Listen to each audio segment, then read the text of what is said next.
All right. Hey guys, thank you so much for hopping on our Sculpt of Brilliance team call. It is January 24th, and we have an awesome guest speaker on our call, Kaylene, who went diamond in December of this last year and has been a coach for 7 months now, something like that, 7 months. And has just been rocking it from the beginning, like hitting Success Club 10 almost every month, or definitely Success Club every month, and just rocking it out. So she has some things that she learned on the way to Diamond that she's going to share with you guys. I did want to let everybody know that there is Team Cup coming up starting February 1st. We have to have registration in by the end of January 31st. If you don't already have a team, please let us know in the team page so that we can get you paired up with somebody and go from there. I am running an internship that starts tomorrow. You need to check the internship and say that you're going to it. Otherwise, I'm going to remove you from the group after this call. So hop on over there and say you're going so I can pair you up.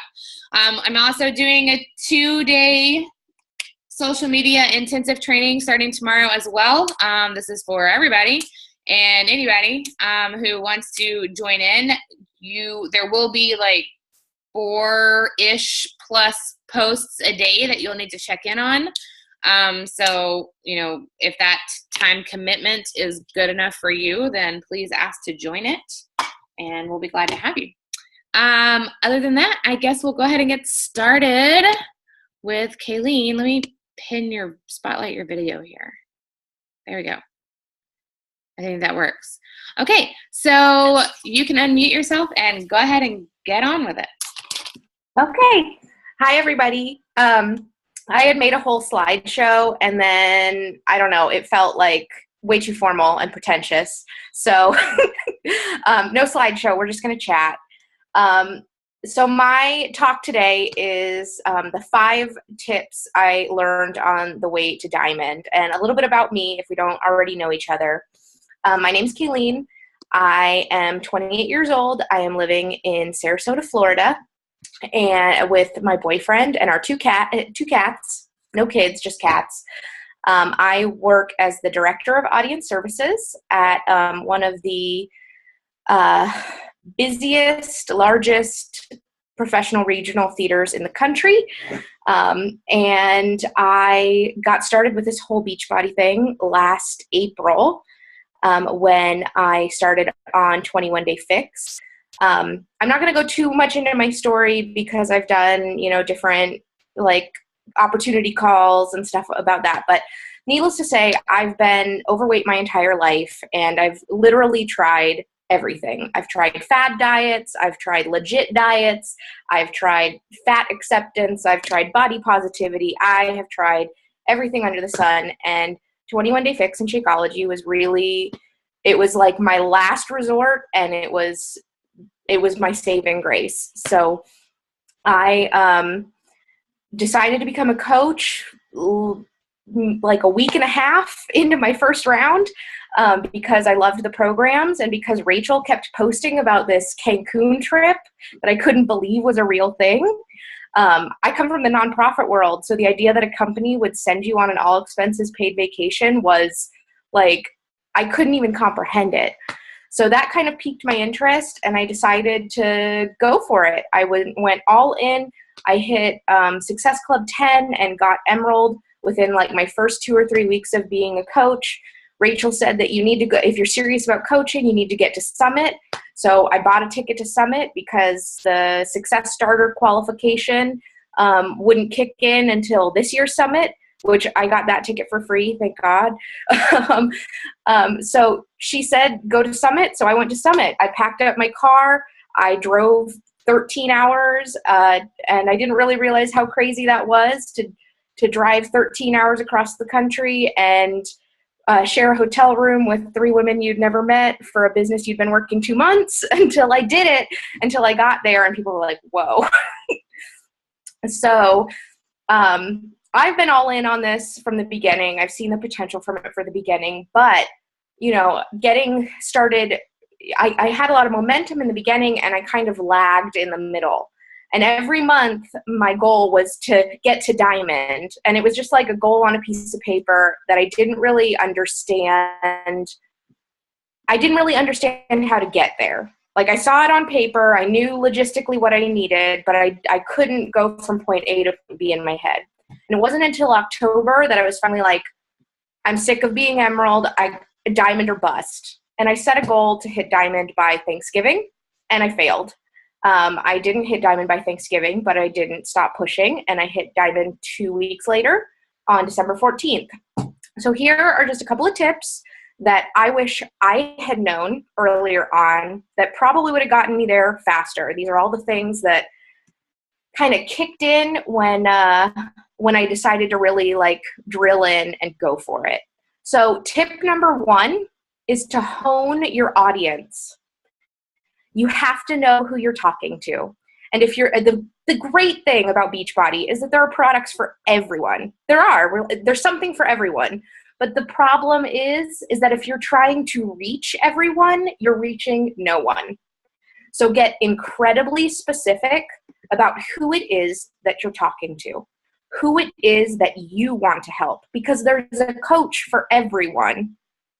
So you have to know who you are supposed to be coaching. What is it that they want? What is it that is their problem or their biggest struggle? And how can you be the solution? And the biggest tip I had for this was the create your avatar exercise. For Rachel has this posted in our team page files. It is not like a little piddly exercise. It is a 15-page document. You have to dedicate a time, you have to time block it, and you have to really, it's not something you can half-ass. You have to really think about what you're doing, because you're creating a person. You're creating a person from scratch, and this person is your ideal customer. It's not until you know who your ideal customer is that you can really target your marketing, target your posts, target your challenge groups, target your scripting to in the most effective way. So that would be my number 1 tip, which is to hone your audience. Number 2 is something that I think we all know, which is that everyone matters. That was the Team Beachbody slogan for 2015. And it's not everyone matters, it's everyone matters. So at the heart of this business, it's about people. It's about their struggles and our struggles and their goals and their journeys. But it's really easy to get caught up in sales or income or Success Club points or all the different numbers. So my number 2 tip would be to focus on the lives that you have the capacity to change, and give your customers the attention that they deserve, not just during the onboarding process, not just when you're trying to get them paired up with the right challenge pack. But what I like to do is I like to set aside 1 day a week in my power hour where I call it like follow-up Friday. And I go through and I talk to anyone and I check in on them, because my problem with challenge groups is that my customers are just like me, because they were created for my avatar. So I always have trouble with participation in challenge groups because they're busy like me. So while they do check in daily, the participation and engagement isn't always up there. So a lot of them need a little bit of one-on-one attention. And I don't mean hours of chatting with them, trying to like untangle, their childhood issues behind broccoli, but like just checking in on them every now and then, asking them how they're doing, asking them how their day was. Invest a little bit in them, and that will build the trust and the loyalty that will get you repeat customers and will get you coaches. My other thing, which is help anyone who asks for it. I see so many times where like people are like, oh, she got 21 Day Fix on Amazon, which, yeah, that's annoying. But I cannot tell you how many of the people that who came to me after I first became a coach in those first months Oh, number 2 is everyone matters. Who I can't tell you how many of those people that came to me when I first started coaching and said, "Oh, because of your posts, I got 21 Day Fix on Amazon." And I was like, but I help anybody who asks for it. If they got it off of Craigslist, if they got it off of, if they bought it off the infomercial and was assigned a coach who never emailed them, if they bought it from their cousin who was a coach and quit 2 months ago, if they ask me for help, I give it to them, with the caveat that you have to know what you're worth. And that is something that everybody has to decide for themselves. Like for me, I have a free group that I put people into if they want the help. If they don't already have a coach, if they decide to create, I have them create a free teambeachbody.com account with me as their coach, and I put them in there. And then I run smaller paid accountability groups. But I cannot tell you how valuable has been to work with them, helping them one-on-one, plugging them into that free group with the people who also bought challenge packs, because almost every single one of those people who contacted me in the first few months has subsequently bought a challenge pack from me, because they see the value of Shakeology because they're surrounded by other people using it.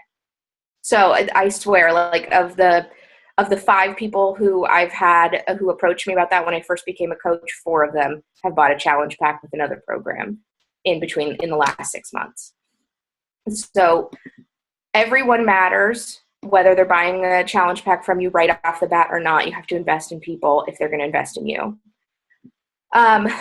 Tip number 3 is to share your story, which again, I think is something that everybody on the surface knows, but it sometimes gets lost in like the sweaty selfies and the 366 Shako posts, and we forget that in posting all of that, people need to know what your foundation is. They need to know who you are. Your story should always have 3 main components, which is where you were. For me, that was 320 pounds, depressed, and feeling very alone. What I did, what my solution was, which was 21 Day Fix, Shakeology, and accountability groups, and where you are now, which is, for me, 55 pounds down, empowered, and a part of an amazing community. So you have to give them the problem, the solution, and the result. Don't feel the need to be perfect. We get caught up in the fact that social media is a highlight reel, but your vulnerability is what will get people connected to you. That was something that really was like an aha moment for me at Summit, when I sat through seminar and training after training and presentation, and every time someone would have an emotional moment, one of those moments where if it was you, you'd be like embarrassed, or you're like, wow, I hope that's not me. But every time someone would have like a moment, or they would cry or have like a genuine emotional moment, people would stop and applaud. So you never know how when you like take a risk and are raw and are vulnerable, how many people will come out of the woodwork to support you. People respect it. And the most important part of this is, don't be afraid to share your story over and over and over again. Just because you shared your story 3 months ago, just because you shared your story 2 weeks ago. If you're doing your power hour every day, you're adding 3 new people to your network every single day. If the last time you posted your story was 3 months ago, that's almost 200 people who have never heard it. Not to mention all the people who are on your friends list who were at a doctor's appointment or a meeting when you decided to post it originally. So don't feel like just because you shared it once means that you can never share it again. It's okay to repeat that. It's you. It's your business. If you're someone who's like uncomfortable with your story or with being vulnerable, I really recommend anything by Brené Brown, especially Daring Greatly and The Gifts of Imperfection. Those are really great personal development books that can get you into a space where you're you're less likely to see vulnerability as a weakness and more able to see it as an asset. Okay, whew. I was worried that I was going to talk to, Brene Brown, Brene Brown. Okay, I was worried that I was going to talk too much, but I'm blazing through this. All right, so tip number 4 is to be deliberate. If you are someone, and this is something I struggle with still, even though, I know it consciously. Tip number 4 is to be deliberate. If you are someone who is constantly scrambling to create content, if you are someone who at the end of every day is like, shit, I forgot to post about my challenge group, or crap, I forgot to do the sneak peek ad, or whatever, slow down. You've got to take some time at the beginning of your week and plan your big posts. I don't mean you have to write all of them out all at once, because that can be inauthentic. But if you're someone who's strapped for time, and on really busy weeks, I've done it. I've picked 3 things that I know are really important that I want to hit, and I write them out, and I put them in Evernote. I set an alarm on my phone, and so that I can just copy and paste and post when I know it needs to happen. And again, this comes down to knowing your audience. Tip number 1. You have to ask yourself what your avatar needs to hear right now. If you're struggling to create content, ask yourself what they're struggling with right now and what they need to hear. And that can be something big, like they're feeling like they're already a failure on their New Year's resolutions, or it can be something small, like they really need recipes. They're running out of recipes to feed their kids. So anything that you can do as a solution will create value. And it's really important to post with intention and post with purpose. So before you decide to share something, ask are your posts lifting people up, and are they creating value in your potential customers' lives? And I make it a point not to share anything negative unless there's a positive takeaway. If you're going through something right now, like I said, it's okay to be vulnerable.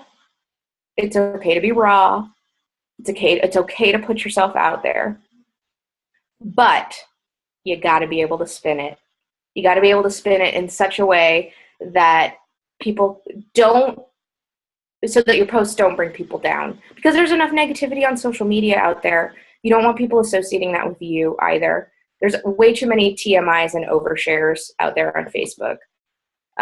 Don't be a part of the problem.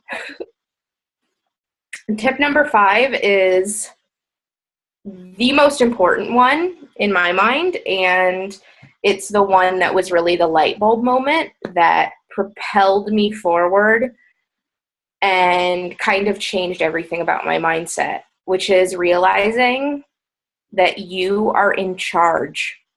You're in charge. You are the boss. I remember exactly when I realized this. It was right after in October when I decided that I was going to go for it. And almost immediately after that, we had a 3-day coaching sneak peek on the calendar. And for once, I got my shit together and I had people who are interested in it. And I had like 4 people in it, and I just dropped them in the group, and I never had a second thought about it. And I checked in on day 2, and I was like, oh, there's not a lot of participation. That sucks. And I, if I could have, I would have slapped myself in the face. Because when that light bulb went off, which is that, of course they're not participating, because I'm not participating. That is the biggest shift. You have to go from the follower mindset to the leader mindset. And you don't become a leader when you hit diamond. You don't become a leader when you hit emerald.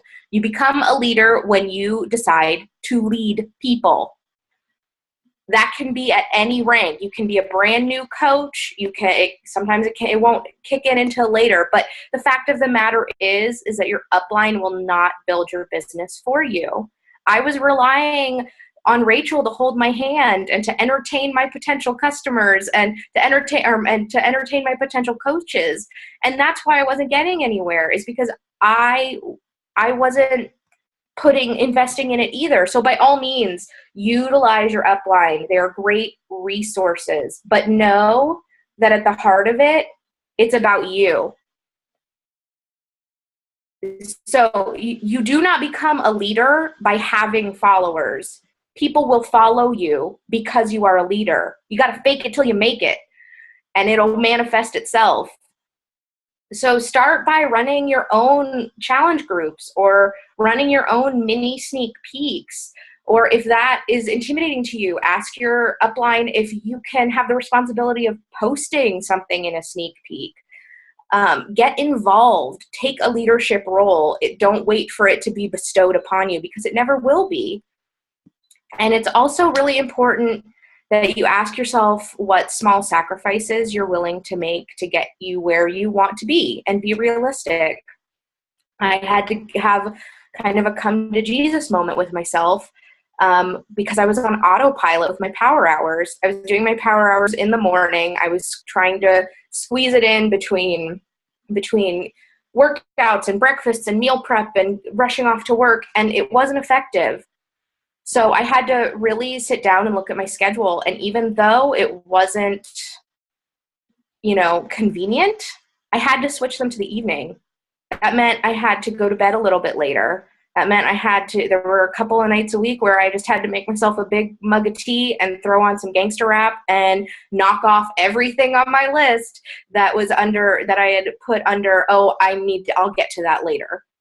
And that is the kind of thing that will build momentum in your business. Finding those pieces of time, those little sacrifices you can make, whether it's going to bed a little bit later, and although sleep is important, I get it, or shaving an hour off that Netflix marathon, or although I know Scandal is important too,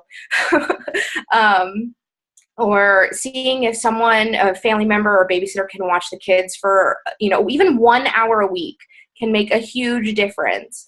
Chalene Johnson talks about how when she was at the very beginning of her business, when she was creating Powder Blue Productions, which is the company that started Turbo Kick and Pio originally before it got turned over to Beachbody, she talks about how one of the first things she had to do, one of the first really big risks she had to take, was to hire a woman to do her laundry, even though she couldn't afford it. And that was because she couldn't afford. So that created two incentives in success.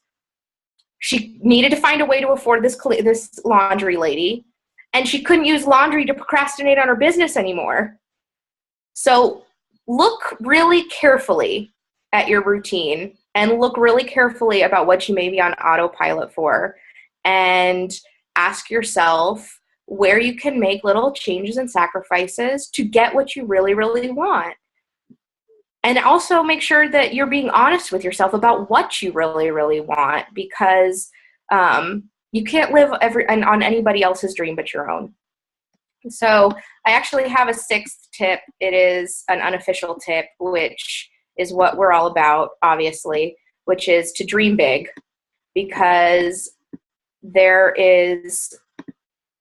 I think we've all known from success stories and listening to national wake-up calls and seeing the things we see at Summit, and even just seeing things we see on Facebook every day, which is that the possibilities for this business are limitless.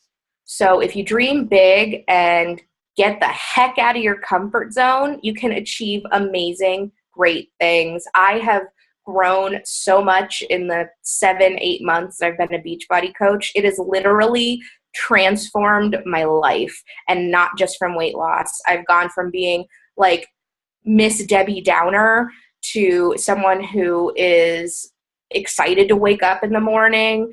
I've become a better friend. I've become a more interested person because of Beachbody, because the Power Hour tells you to go say hello to 3 people every day.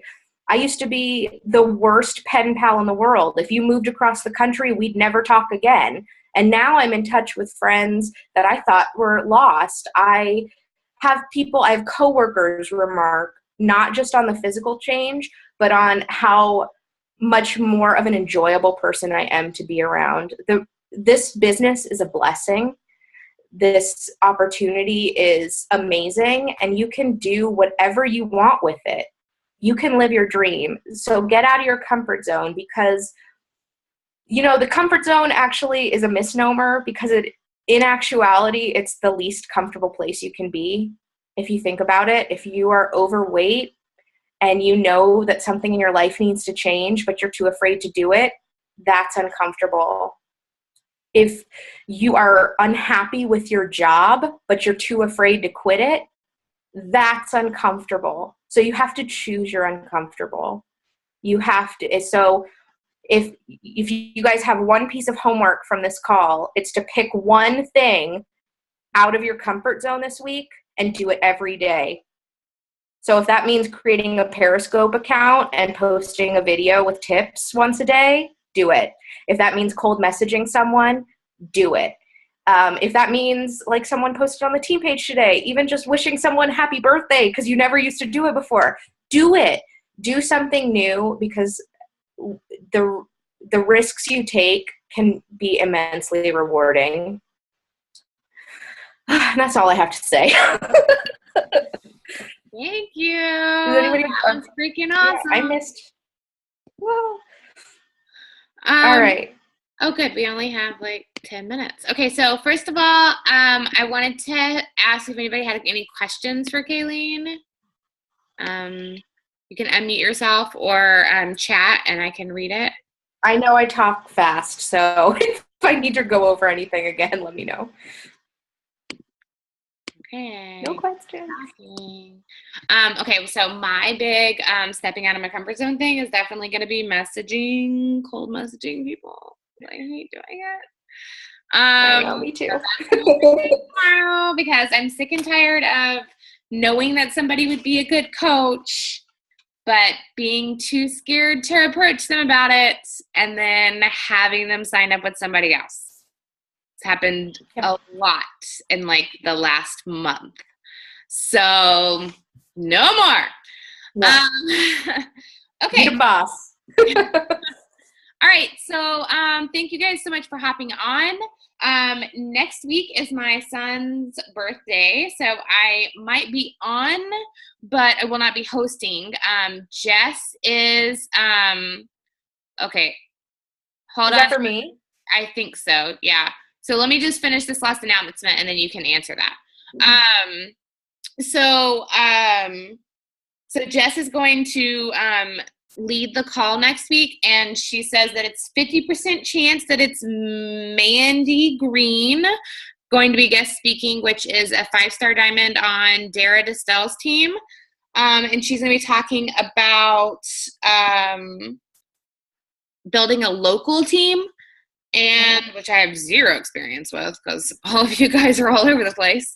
And then, or it's going to be Jess talking about the leadership ladder, which I think is super important. So one or the other. And then Jess is also going to do the following call, and it's going to be switched. Whichever one isn't next week is going to be the following week, and that one I will not be on because I'll be in the Bahamas. So I'll be drinking some rum and not thinking about you guys. No, I'm just kidding. So, okay, Marta is asking, what's still your biggest obstacle? Marta, you're asking Kaylene, right? I'm going to assume yes. Okay. My biggest obstacle is, like I said, even of the tip that I gave you guys, which is being deliberate with your posts. I still catch myself on really busy weeks falling behind on that because I'm only human. And also, like Rachel said, cold messaging. I'm an introvert, and that is super outside of my comfort zone. But I am going to take my own advice, and I'm going to vow to do 3 a day this week. Okay, I will match that. How do you build your confidence in leading others? Okay, I'm going to take this one. I feel like you just have to and it sucks sometimes because sometimes you think that you're doing something that's going to be super beneficial to them, and then they don't take that and they don't use that like you thought you were giving them this awesome gift, and it just didn't hit how they needed it to hit because they're not your personality type or whatever the case is. And so you just have to keep trying, honestly. Eventually you get it, like every single time, Marta, you tell me to like, oh, you're so badass, and you're so awesome, you're my like the best coach ever, and every time I'm like, no, I'm not. So